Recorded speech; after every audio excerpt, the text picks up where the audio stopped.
Daily taste the daily. Operation Vallabhaneni Vamsi part 2 మొదలవబోతోందా? తొలి విడతలో చుక్కలు చూపించి కాస్త గ్యాప్ తీసుకున్నందున ఇక రెండో అంకానికి తెర లేపాలనుకుంటున్నారా? ఉన్నట్టుండి ఇప్పుడు ఆ టాపిక్ ఎందుకు వచ్చింది? మళ్ళీ ఎక్కడ తేడా కొట్టింది? ఇప్పుడు ఏ విషయంలో అధికార పార్టీ అప్రమత్తమైంది? Let's watch. గన్నవరం మాజీ ఎమ్మెల్యే వల్లభనేని వంశీపై అధికార పార్టీ రెండోసారి ఫోకస్ పెట్టిందనే టాపిక్ ఇప్పుడు ఏపీ పొలిటికల్ సర్కిల్స్లో హాట్ సబ్జెక్ట్ అయింది. అరెస్ట్, జైలు, బెయిల్ లాంటి వ్యవహారాలతోనే కథ ముగిసిందనుకుంటున్న టైంలో సెకండ్ డోస్ కూడా ఉంటుందన్న మాటలు కలకలం రేపుతున్నాయి. టీడీపీ నుంచి 3 సార్లు బీఫామ్ తీసుకుని 2 సార్లు గన్నవరం ఎమ్మెల్యేగా గెలిచిన వంశీ 2019 నుంచి 2024 వరకు ఆ పార్టీ రెబల్ ఎమ్మెల్యేగా ఉన్నారు. ఆ టైంలో వైసీపీకి జైకొట్టి చంద్రబాబు, లోకేష్ సహా రాజకీయాలతో సంబంధం లేని కుటుంబ సభ్యులను కూడా నానా మాటలన్నారంటూ ఇప్పటికీ టీడీపీ లీడర్స్ ఆగ్రహంతో ఉన్నారు. పార్టీ అధికారంలోకి వచ్చిన వెంటనే పెట్టిన టార్గెట్ లిస్టులో వంశీ పేరు మొదటి వరుసలోకి చేరింది. ఇక కూటమి అధికారంలోకి వచ్చాక వంశీని అరెస్టు చేయడంతో 140 రోజులు జైల్లో ఉన్నారాయన. మాజీ ఎమ్మెల్యే మీద 13 కేసులు నమోదయ్యాయి.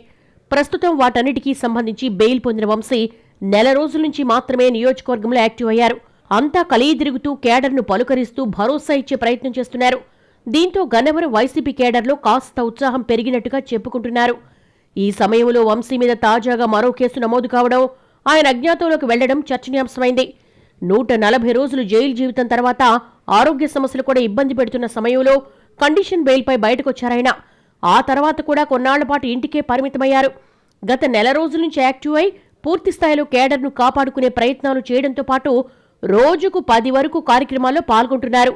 జగన్ గన్నవరం విమానాశ్రయం నుంచి బెంగళూరుకు రాకపోకలు సాగిస్తున్న దాదాపు ప్రతి సందర్భంలో అక్కడ అటెండ్ అవుతున్నారు వల్లభనేని. ఆయన ఇంతలా నియోజకవర్గంలో యాక్టివ్ అవడంపై అధికార పార్టీ ఫోకస్ పెట్టిందట.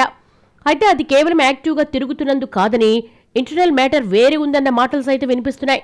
కొన్ని కీలక అంశాలను టీడీపీ గుర్తించడంతోనే వంశీ విషయంలో అలర్ట్ అయినట్టుగా తెలుస్తోంది. ప్రస్తుతం ఆయన వైసీపీలో ఉన్నప్పటికీ మొదటి నుంచి టీడీపీ నాయకుడు అయినందున ఇప్పటికీ ఆ పార్టీలో పరిచయాలు ఎక్కువ. పైగా 2 సార్లు గన్నవరం నుంచి టీడీపీ ఎమ్మెల్యేగానే గెలవడం, ఒకసారి అదే పార్టీ తరపున విజయవాడ ఎంపీగా పోటీ చేసి ఓడిపోవడం లాంటి వాటి కారణంగా వైసీపీ కంటే టీడీపీ నేతలతోనే ఎక్కువ సంబంధాలున్నాయన్నది పరిశీలకుల మాట. ఇక జైలు నుంచి బయటకొచ్చి యాక్టివ్ అయ్యాక క్రమం తప్పకుండా పెళ్లిళ్లు, ఇతర పరామర్శలకు అటెండ్ అవుతున్నారాయన.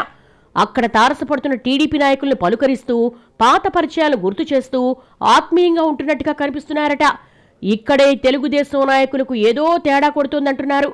ఫంక్షన్స్లో అన్ని పార్టీలకు చెందిన నాయకులు ఎదురుపట్టం, పరస్పరం పలకరింపులు సహజమే, కానీ ఆ విషయంలో వంశీ వైఖరి కాస్త తేడాగా ఉన్నట్టుగా గుర్తించారట టీడీపీ లీడర్స్. ఆయన పలుకరింపులతో పార్టీలోని విభేదాలు వస్తున్నట్టుగా తెలుస్తోంది. కొందరిని మాట్లాడించి మరికొందరితో కాస్త విభేదించినట్టుగా ఉండడం, అనుమానాలు సృష్టించడం లాంటి చర్యలకు పాల్పడుతున్నారన్నది ప్రధాన అభియోగం. ఇటీవల గన్నవరం నియోజకవర్గంలో టీడీపీ నేతలే పరస్పరం కొట్టుకోవడం వెనక వంశీ వ్యూహాత్మక పలకరింపులున్నాయన్న డౌట్స్ పెరుగుతున్నాయి పార్టీ వర్గాల్లో.